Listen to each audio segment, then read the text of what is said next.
Hello students, ठीक है। तो लास्ट क्लास में हम लोगों ने इफेक्ट ऑफ टेम्परेचर पढ़ा, डिफरेंट फैक्टर्स अफेक्टिंग एब्जॉर्प्शन में, ठीक है। तो उसमें में तुम्हारा नेक्स्ट जो इफेक्ट आता है, नेक्स्ट जो फैक्टर हम लोग देखेंगे that is effect of pressure, ठीक है। तो इफेक्ट ऑफ प्रेशर देखने के लिए तुम्हारा जो थ्योरम आता है that is Freundlich's adsorption theorem, ठीक है। तो बेसिकली फ्रेंडलिच ने क्या किया, he proposed a mathematical relation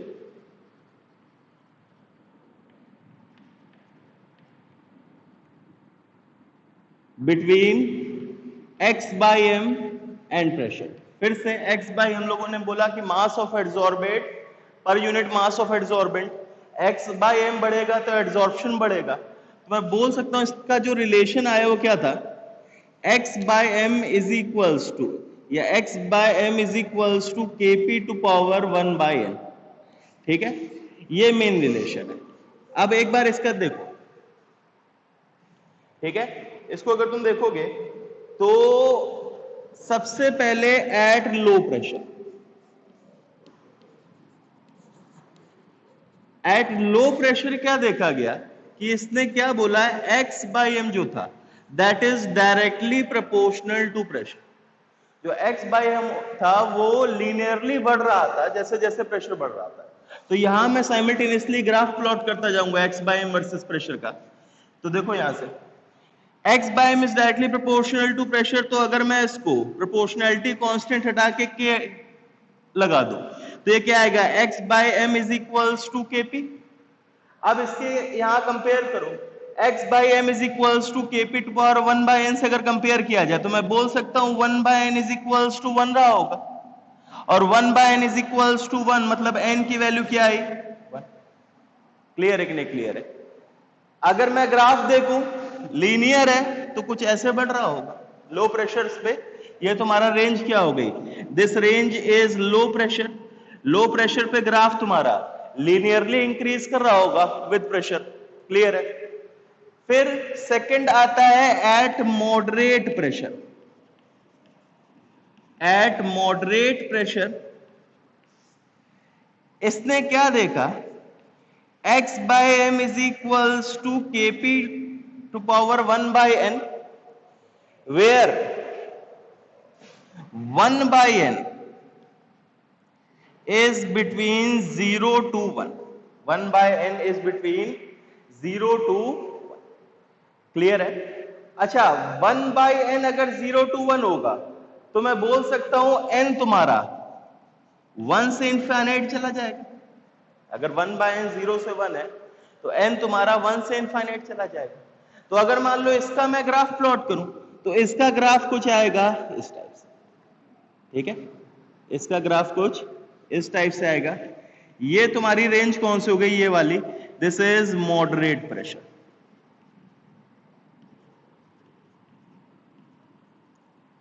ठीक है। और लास्ट एट हाई प्रेशर,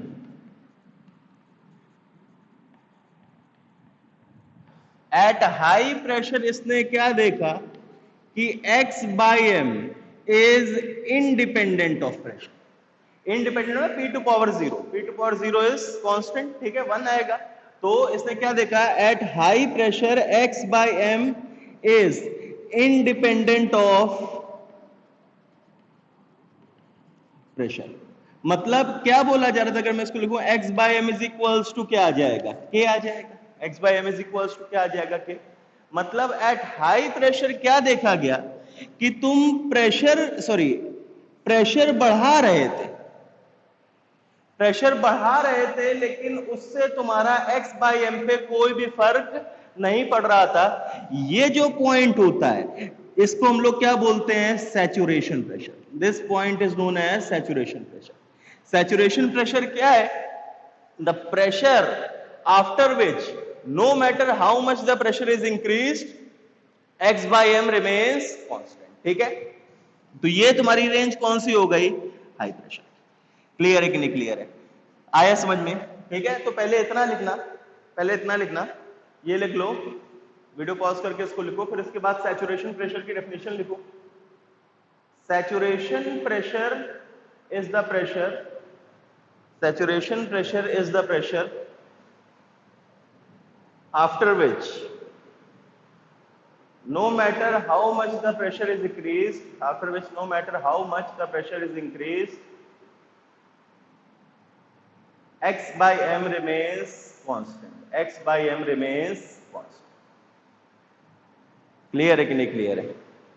आया समझ में? ठीक है, तो अब ध्यान दो, लास्टली मैं सबको कंबाइन करके लिख रहा हूं।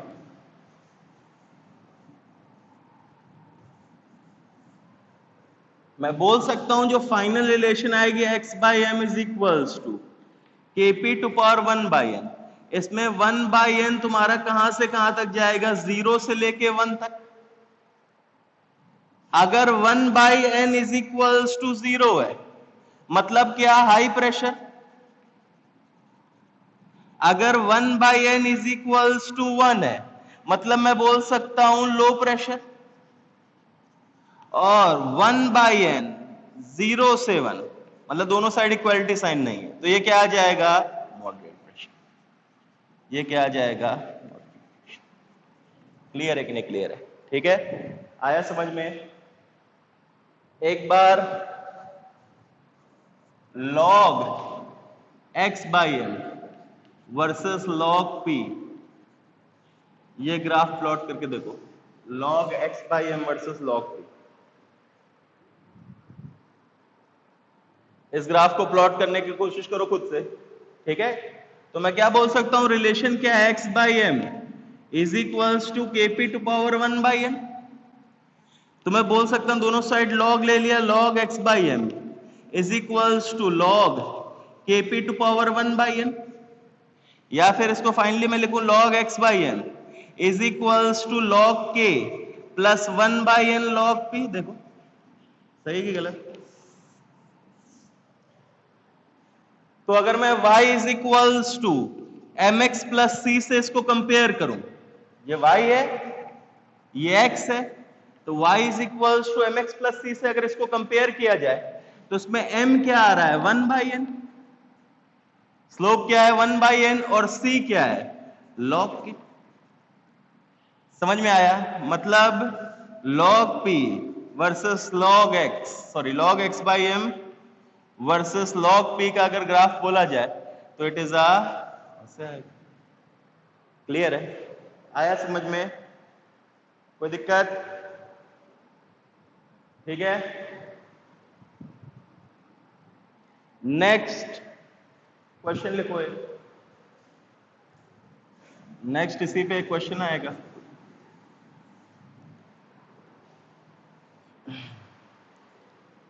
At a pressure of 1 atmosphere, at a pressure of 1 atmosphere, the slope of log x by m versus log p, the slope of log x by m versus log p, graph log x by m versus log p graph is 45 degrees, is 45 degrees, and its intercept is, and its intercept is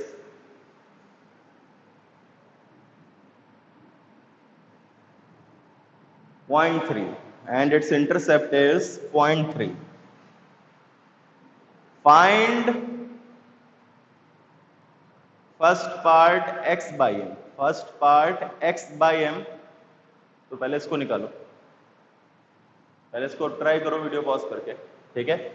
तो तुमसे क्या बोला गया? देखो log x by m is equals to log k plus log 1 by n log p। 1 by n is equals to tan theta, मतलब tan 45 कितना आ जाएगा? 1। और इंटरसेप्ट मतलब log k तुम्हें कितना गिवन है? log k is given as 0.3। तो मैं इसमें अगर पुट करूंगा तो log x by m is equals to 0.3 plus 1 log pressure कितना गिवन है 1, तो यहां से log x by M is equals to क्या आ जाएगा 0.3। क्लियर है कि नहीं क्लियर है? x बाई एम क्या आ जाएगा एंटी लॉग, या इसको फाइंड करो, कैसे फाइंड करोगे? इसको क्या लिख सकते हो 3/10, या 0.3 डायरेक्टली किसका लॉग होता है? 0.3 तुम्हारा लॉग होगा log x by M is equals to, मैं लिख सकता हूं log 2, तो x by M is equals to क्या आ जाएगा? क्लियर है कि नहीं क्लियर है? आया समझ में? ठीक है। सेकेंड पार्ट,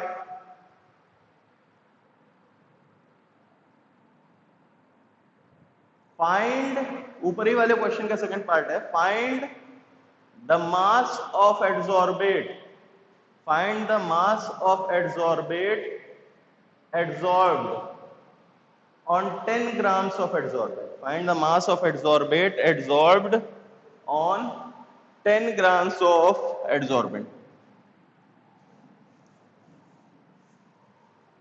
क्या बोल रखा है? देखो x बाई एम, तुझे x बाई एम क्या निकल के आ गया 2, x बाई एम होता क्या है तुम्हारा? मास of adsorbate upon mass of adsorbent. तो इसमें तुम्हें क्या दे रखा है? मास ऑफ एड्सॉर्बेंट दे रखा है, मतलब m की वैल्यू कितनी दे रखी है 10। तो अगर m की वैल्यू 10 है तो x by 10 is equals to 2, तो x इज इक्वल्स टू क्या आ जाएगा 20 ग्राम। समझ में आया कि नहीं आया? ठीक है, x by M is mass of adsorbate पर मास ऑफ एड्सॉर्बेंट। क्लियर है? तो मास ऑफ एड्सॉर्बेंट गिवन है, तो मास ऑफ एड्सॉर्बेंट निकालना है। क्लियर है कि नहीं क्लियर है? आया समझ में? अब नेक्स्ट लिखो limitations of Freundlich isotherm theorem. अच्छा ये बताओ, ये आइसोथर्म है कि आइसोबार है? ये जो प्लॉट किया एक्स बाई वर्सेस पी, ये आइसोथर्म है कि आइसोबार?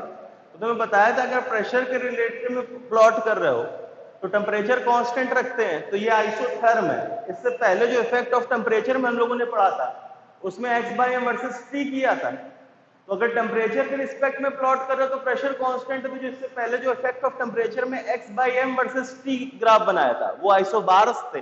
ये चीज तुम्हें थर्मोडायनेमिक्स में भी बताई थी। क्लियर है कि नहीं क्लियर है? आया समझ में? ठीक है, तो लिखो limitations of Freundlich adsorption theorem. First limitation,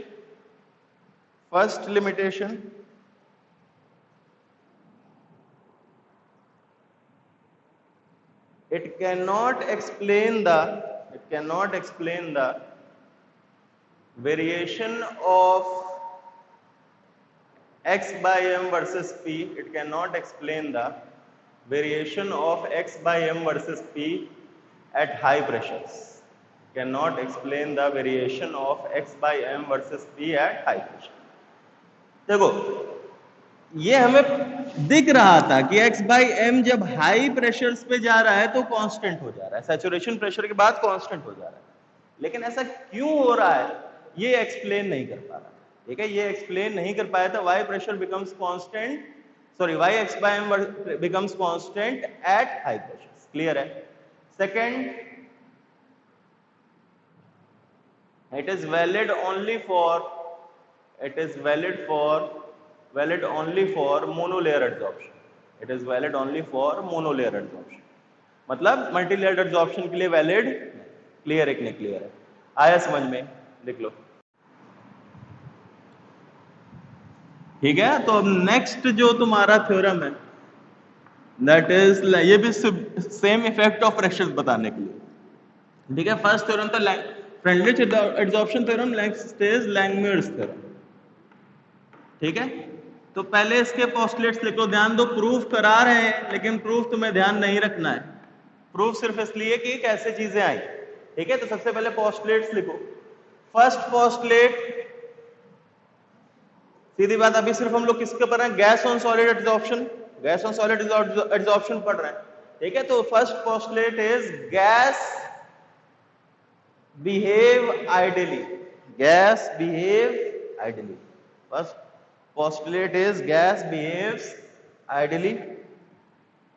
second postulate ध्यान दो। सेकेंड पोस्टुलेट क्या करता है, जैसे मान लो ये सॉलिड एड्सॉर्बेंट है तुम्हारा, ठीक है, और ये डिफरेंट साइड्स प्रोवाइड कर रहा है एड्सॉर्प्शन के लिए। देखो जैसे ये एक साइड, अब ये साइड प्रोवाइड करने का मतलब क्या है कि ये जो एड्सॉर्बेट मॉलिक्यूल आएगा ये साइड में आके बैठ जाएगा। साइड प्रोवाइडेड फॉर एड्सॉर्प्शन मतलब जैसे ये एड्सॉर्बेट मॉलिक्यूल इस साइड पे आके बैठ गया। तो मैं क्या बोल रहा हूं, ये डिफरेंट साइड्स प्रोवाइड कर रहा है एड्सॉर्प्शन के लिए। तो सेकंड पोस्टुलेट क्या होता है, all these sides are exactly same, are homogeneous. हर एक साइड तुम्हारी एग्जैक्टली क्या होगी, सिमिलर होगी या क्या होगी, ठीक है। तो सेकंड पोस्टुलेट लिखो, solid adsorbent provides site for adsorption. Solid adsorbent provides site for adsorption which are exactly similar.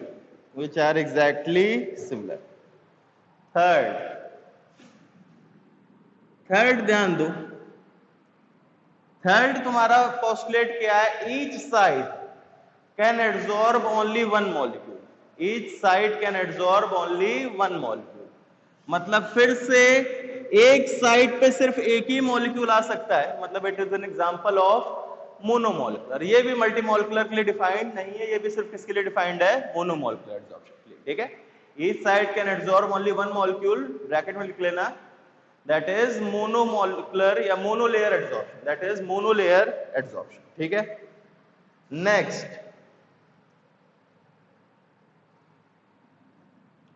It is defined at equilibrium.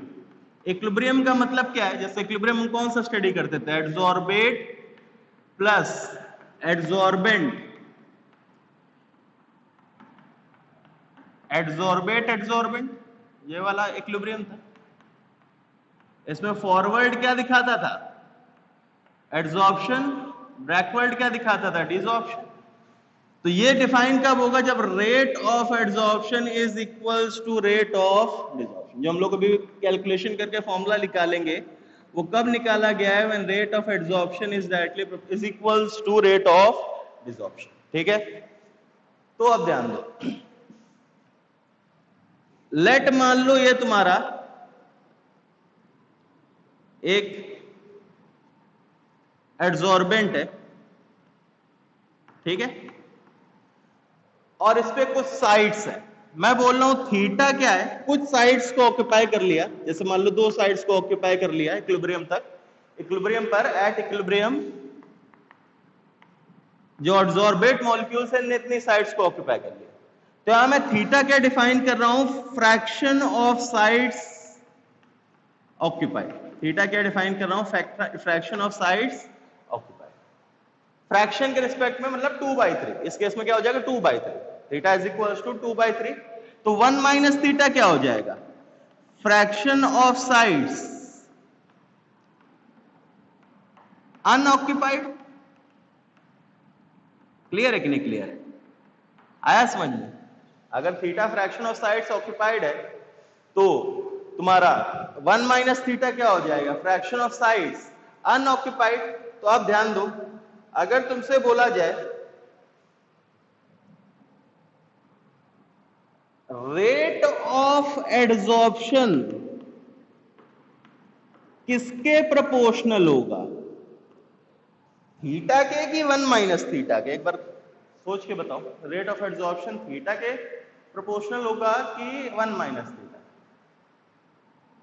मतलब रेट ऑफ एड्सॉर्प्शन क्या है, देखो रेट का मतलब होता है कितनी जल्दी और ज्यादा में अंतर समझना सीखो। मैं ये इससे पहले मैंने बताया x/m बढ़ेगा तो एड्सॉर्प्शन बढ़ेगा, एड्सॉर्प्शन बढ़ने का मतलब है ज्यादा एड्सॉर्प्शन होगा, एड्सॉर्प्शन बढ़ने का मतलब है ज्यादा एड्सॉर्प्शन होगा, मतलब ज्यादा मॉलिक्यूल्स एड्सॉर्ब होंगे। रेट ऑफ एड्सॉर्प्शन बढ़ने का मतलब है जल्दी एड्सॉर्प्शन होगा। समझ में आया, जल्दी और ज्यादा अलग अलग चीजें। इसमें मैंने पूछा रेट ऑफ एड्सॉर्प्शन बताओ, तो मैं बोल सकता हूं कि नहीं बोल सकता। देखो जैसे मान लो शुरुआत में बताया था तुम्हें ये मैंने क्या बोला था जब इनिशियल जब हम लोग डिफाइन कर रहे थे एड्सॉर्प्शन, कि ये तुम्हारा सरफेस एरिया पे डिपेंड करता है एड्सॉर्प्शन, रेट ऑफ एड्सॉर्प्शन। जितना ज्यादा सरफेस एरिया होगा उतना ज्यादा rate of adsorption. Surface area कौन सा, खाली की भरा हुआ? खाली वाला, क्योंकि देखो ये एड्सॉर्बेंट है, इसको 3 साइड्स खाली मिल रही है, तो इसका रेट ज्यादा होगा। कि एक केस में इसको सिर्फ एक साइड खाली मिल रही है तो अब जल्दी लगेगा। जल्दी कब लगेगा, जब इसको 3 साइड्स खाली दिखेंगी। ज्यादा साइड्स खाली दिख रही हैं तो ये जल्दी लग जाएगा आके। तो मैं क्या बोल सकता हूं, rate of adsorption is directly proportional to 1 minus theta, fraction of sites unoccupied. समझ में आया कि नहीं आया? वहीं मैं रेट ऑफ डिसॉर्प्शन बोलूं तो डिसॉर्प्शन क्या था, एड्सॉर्प्शन का उल्टा। तो डिसॉर्प्शन का रेट कब ज्यादा होगा, जब साइड्स क्या होंगी, जितनी ज्यादा ऑक्युपाइड होंगी। ये चीज समझ में आई? तो फाइनल तुम्हारा क्या आता है, देखो मैं, और ये it is directly proportional to pressure. तो यहां मैं इसको लिख सकता हूं, देखो रे प्रोपोर्शनैलिटी साइन हटाया तो मैं क्या लिखूंगा, के ए इज फॉरवर्ड, के ए इज फॉरवर्ड, के बी इज बैकवर्ड। ठीक है, जैसे के एफ और के बी देखते थे, के एफ को रिप्लेस किससे कर दिया, के ए से, के बी को किससे रिप्लेस कर दिया, के डी से, के डिसॉर्प्शन। इक्विलिब्रियम कांस्टेंट में के एफ और के बी देखते थे कि इक्विलिब्रियम इज इक्वल्स टू के एफ अपॉन के बी, तो वहां के एफ इज के एंड के बी इज के डी। ठीक है, तो देखो अगर मैं इसको लिखूं तो ऐसे लिखूंगा, के a 1 minus theta into P, और इसको लिखूंगा तो लिखूंगा के डी थीटा। समझ में आया? क्लियर है कि नहीं क्लियर है? तो अगर मैं बोल रहा हूं rate of adsorption is equals to rate of desorption है, मतलब k a 1 minus theta into P is equals to k d theta. K a P, देखो इसको मैं यहां लिख रहा हूं, k a P minus k theta P is equals to k d theta. Clear है? मतलब मैं क्या लिख सकता हूं, k P is equals to, यहां थीटा ले लो, इसको राइट हैंड साइड ले लो, क्या आ जाएगा, इंटू के d plus k P. Clear है कि नहीं क्लियर है? आया समझ में? ठीक है, तो यहां से थीटा क्या आएगा, is equals to k P upon k d plus k P. आ रहा है कि नहीं आ रहा? ये चीज आई कि नहीं आई? थीटा इज इक्वल्स टू क्या आ रहा है, के P upon k d plus k p. अब ध्यान दो,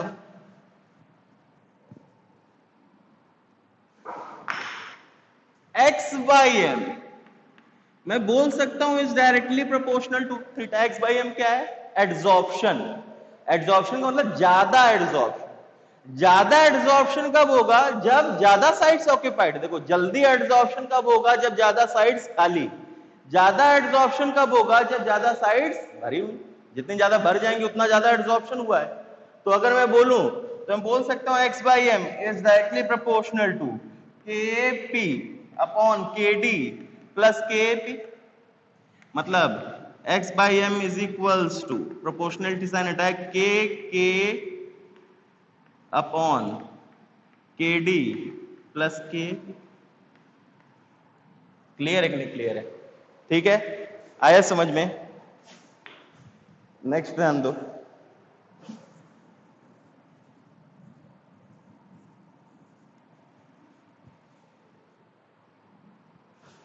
इसको मैं अगर रिलेशन को डिवाइड, सिर्फ ध्यान रखो, फिर से प्रूफ ध्यान नहीं रखना है, मैं प्रूफ बस बता रहा हूं। ठीक है, वो तुम्हारे कोर्स में नहीं है। के डी से डिवाइड किया तो x by M is equals to k by k d P upon 1 plus k by k d. तो फाइनल जो रिलेशन तुम्हें ध्यान रखनी है वो कौन सी है, x by M is equals to a P upon 1 plus where a is equals to k by kd, b is equals to k by। Clear है कि नहीं क्लियर है? समझ में आया? कोई दिक्कत? ये रिलेशन तुम्हें ध्यान रखनी है, इसके अलावा कुछ भी ध्यान नहीं रखना है। ठीक है, तो अब ध्यान दो कैसे होगा। अगर मैं एट लो प्रेशर बोलूं तो एट लो प्रेशर में इस रिलेशन बोल सकता हूं कि bP is very less than 1. अगर लो प्रेशर है then bP is very less than 1. तो बीपी अगर वेरी लेस देन 1 है तो मैं क्या बोल सकता हूं, बीपी को 1 के रिस्पेक्ट में निग्लेक्ट कर सकता हूं, और बीपी को 1 के रिस्पेक्ट में निग्लेक्ट कर दिया तो x by m is equals to वो एपी आया, वही आ रहा है x by m is directly proportional to P to power 1. देखो जो चीज वहां हम लोग ऑब्जर्व कर रहे थे उसको यहां प्रूव कर रहे हैं.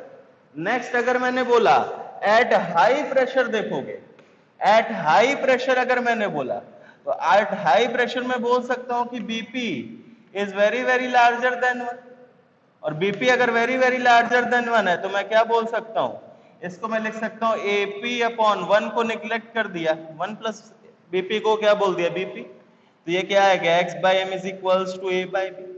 क्या आ रहा है, x by m is independent of pressure. ठीक है, आया समझ में, लिखो, क्लियर है, लिख लो इसको.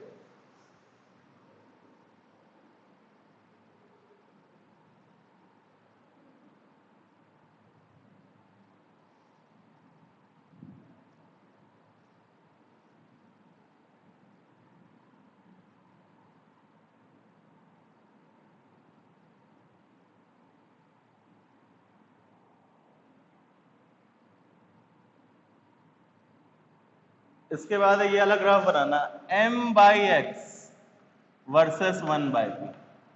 m by x versus 1 by P का ग्राफ प्लॉट करने की सोचो.